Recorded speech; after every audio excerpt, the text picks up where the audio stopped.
Ravi de vous retrouver pour ce nouveau numéro du Dessous des cartes. On commence sur une plage unique en son genre, connue pour sa forme en queue de baleine. Bienvenue à Uvita, au sud du Costa Rica, et cette plage paradisiaque, d'où l'on peut aussi apercevoir de vraies baleines et de vrais dauphins. Le Costa Rica, entre mer des Caraïbes et océan Pacifique, petit territoire devenu destination touristique très en vogue pour les amateurs de forêts primaires, de volcans, de fleuves, de plages, de mangroves et de biodiversité exceptionnelle. Le Costa Rica, synonyme de paradis vert, dont nous avons voulu comprendre l'histoire, les atouts, mais aussi les limites. Sortons nos cartes. Le Costa Rica est un petit pays d'Amérique centrale, situé sur cette fine bande de terre qui relie l'Amérique du Nord à l'Amérique du Sud. Un confetti de 51 100 km², soit une superficie 10 fois plus petite que la France, mais qui concentre une grande diversité de paysages. Sa situation est privilégiée. Entre le Nicaragua au nord et le Panama au sud, il jouit de deux façades littorales, l'ouest, bordé par l'océan Pacifique, et l'est, avec la mer des Caraïbes. Situé sur la ceinture de feu du Pacifique, les forces telluriques façonnent les innombrables reliefs du pays. On ne compte pas moins de 19 volcans, dont 5 sont encore actifs. Le plus célèbre est le volcan Arenal, dont l'éruption a été l'une des plus longues de l'histoire contemporaine. Coincé au pied de l'une des 3 chaînes volcaniques du pays, se trouve un plateau fertile, la vallée centrale. C'est le poumon économique du pays. La région abrite les 3/4 des 5 millions d'habitants, dont plus de 2 millions dans la seule métropole de San José, la capitale. Grâce à sa multitude de climats, ses montagnes majestueuses, ses plages et forêts tropicales luxuriantes, le pays bénéficie d'une biodiversité exceptionnelle, une singularité que le Costa Rica cultive. Voyons comment. Il concentre à lui seul 4% des espèces animales et végétales connues à ce jour, dont quelques 900 espèces d'oiseaux, 230 espèces de mammifères et quelques 12 000 espèces de plantes. À cela, il faut ajouter la biodiversité marine, car le territoire du Costa Rica s'étend jusqu'à l'île Coco, petite île volcanique inhabitée située à 500 km de ses côtes. Elle fait partie du corridor marin de conservation du Pacifique tropical Est, mis en place par le Costa Rica, le Panama, la Colombie et l'Équateur. Une gigantesque zone de protection pour plusieurs espèces migratrices, dont les tortues luttes, les baleines à bosse ou les raies manta. Résultat, le pays a su faire de sa nature préservée une vitrine nationale. Il possède 27 parcs nationaux, dont 3 sont classés au patrimoine mondial de l'UNESCO. 26% du territoire est en zone protégée, un des pourcentages les plus élevés au monde. Pionnier de la protection de l'environnement, le Costa Rica veut atteindre la neutralité carbone d'ici 2050 et affiche une politique énergétique ambitieuse. En 2019, le pays a réussi l'exploit de produire près de 99,9% de son électricité à partir d'énergies renouvelables, parcs éoliens, centrales de géothermie et centrales hydrauliques. Fier de se présenter comme un pays éco-responsable, le Costa Rica met aussi en avant d'autres singularités. Un régime démocratique prospère et pacifique, atypique en Amérique centrale. Depuis 1949, il est le premier pays au monde à avoir aboli constitutionnellement son armée. Un budget qui est réaffecté à l'éducation et à la santé. Résultat, le pays affiche un taux d'alphabétisation de 97,8% et un PIB par habitant de 10 546 €, ce qui le classe au 2e rang de l'isthme centra-américain, après le Panama. Un niveau de développement qui lui a permis d'adhérer en 2021 à l'OCDE, club très sélect des pays démocratiques les plus riches du monde. Autre atout, le Costa Rica est un havre de paix au cœur d'une poudrière. Les pays du triangle du Nord, Guatemala, Honduras et Salvador, sont gangrénés par la violence sur fond de pauvreté et de trafic de drogue. Quant au Nicaragua, présidé d'une main de fer par Daniel Ortega, il est miné par l'autoritarisme et la corruption. Le Costa Rica, paradis vert, pacifique et démocratique, serait donc une exception miraculeuse dans la région. Sauf que cette exception ne doit rien au hasard. Elle est le fruit d'une histoire particulière et c'est ce qu'on va voir maintenant. 1502, lors de son quatrième et ultime voyage, Christophe Colomb aurait débarqué sur l'île d'Uvita et, ébloui par l'or des indigènes, aurait baptisé le territoire Costa Rica, côte riche. En réalité, l'Eldorado se révèle peu propice aux colons qui ne s'installent que tardivement, vers 1563 à Carthago.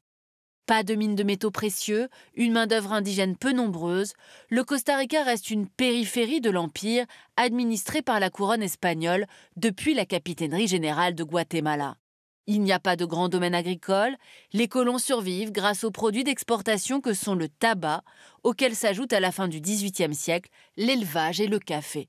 Faute de main-d'œuvre servile, la culture du café donne naissance à une société rurale originale pour la région.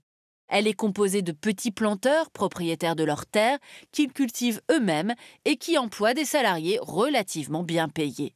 La légende costaricienne raconte que c'est de cette population initiale de petits colons que seraient nés les penchants égalitaires de la société et ses politiques sociales d'avant-garde. Par ailleurs, après son indépendance en 1821, l'État réussit à maintenir son unité, contrairement à ses voisins qui sont traversés par des guerres civiles. Dès 1869, l'école primaire gratuite et obligatoire pour les deux sexes est instituée. Le grand tournant, c'est l'arrivée au pouvoir de José Figueres Ferrer en 1948.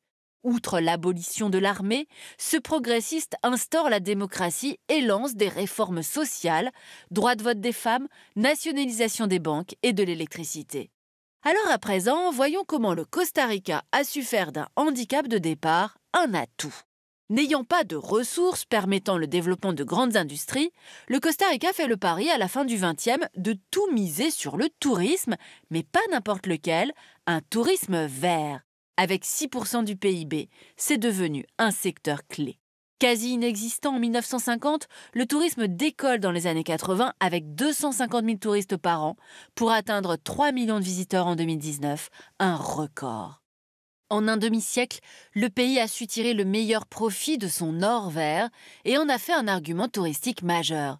Dès 1969, à l'image des grands parcs américains, un service de réserve naturelle et de parcs nationaux est créé. Mais le premier à véritablement miser sur l'écotourisme, c'est le président Daniel Oduber. Sous sa présidence, entre 1974 et 1978, la superficie des aires protégées double. Il a l'intuition que ce tourisme vert peut devenir le socle du développement économique du Costa Rica. Le succès est mondial. En 2019, 40% des touristes proviennent des États-Unis, 15% d'Europe. Mais aujourd'hui, se pose la question de la durabilité de cet afflux touristique, activité très énergivore et forcément dépendante du transport aérien. Car le Costa Rica, Éden écologique, a des réalités moins paradisiaques et c'est ce qu'on va voir maintenant. Principale faille, l'agriculture intensive. C'est le second pilier de l'économie du Costa Rica. Outre la culture du café, comme on l'a vu, le pays est l'un des 4 principaux exportateurs de bananes dans le monde. En 20 ans, il est aussi devenu le premier producteur mondial d'ananas. Des productions à échelle industrielle qui nécessitent l'utilisation de nombreux pesticides et qui contaminent les cours d'eau dont le Rio San Juan, frontalier avec le Nicaragua. Ces grandes plantations agricoles ont également mis à mal les denses forêts du pays. En 1945, 75% du territoire était recouvert de forêts tropicales. En 1983, regardez, le chiffre était descendu à 26%. Alors en 1996, le Costa Rica réagit et lance une vaste politique de reboisement grâce notamment aux agriculteurs qui sont indemnisés pour réduire leurs parcelles et replanter des arbres. Aujourd'hui, le Costa Rica est ainsi parvenu à reboiser près de 60% du territoire. À l'image de la lutte contre la déforestation, le pays, réputé l'un des plus heureux de la planète, doit relever de nombreux défis pour maintenir son statut de petit paradis vert. En premier lieu, lutter contre les inégalités. Le pourcentage de personnes vivant sous le seuil de pauvreté est ainsi passé de 21% en 2019 à 26% en 2020. Des inégalités croissantes qui touchent notamment les populations amérindiennes, lesquelles représentent 2,4% de la population. Difficultés économiques, mais aussi augmentation du grand banditisme. En cause, le narcotrafic qui a trouvé au Costa Rica un point de passage stratégique pour le trafic de drogue de la Colombie vers les États-Unis.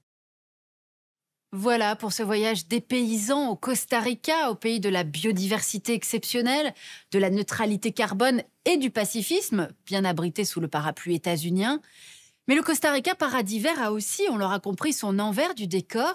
Agriculture intensive et pesticides, pollution liée au développement du pays, sans oublier un nouveau président, Rodrigo Chavez, qui n'a pas voulu ratifier un traité, le traité d'Escazú, premier traité environnemental d'Amérique latine et des Caraïbes, un positionnement déconcertant compte tenu de l'identité construite par le Costa Rica. Pour replacer le Costa Rica dans sa géographie régionale, cet atlas de l'Amérique latine, polarisation politique et crise, aux éditions Autrement, et pour poursuivre le voyage, ce second ouvrage de Stéphane Bonneau, Costa Rica, voyage au cœur du vivant, une plongée dans la biodiversité exceptionnelle de ce pays.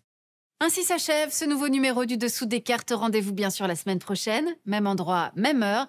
Et d'ici là, n'oubliez pas arte.tv où vous retrouvez l'ensemble de nos vidéos. À bientôt.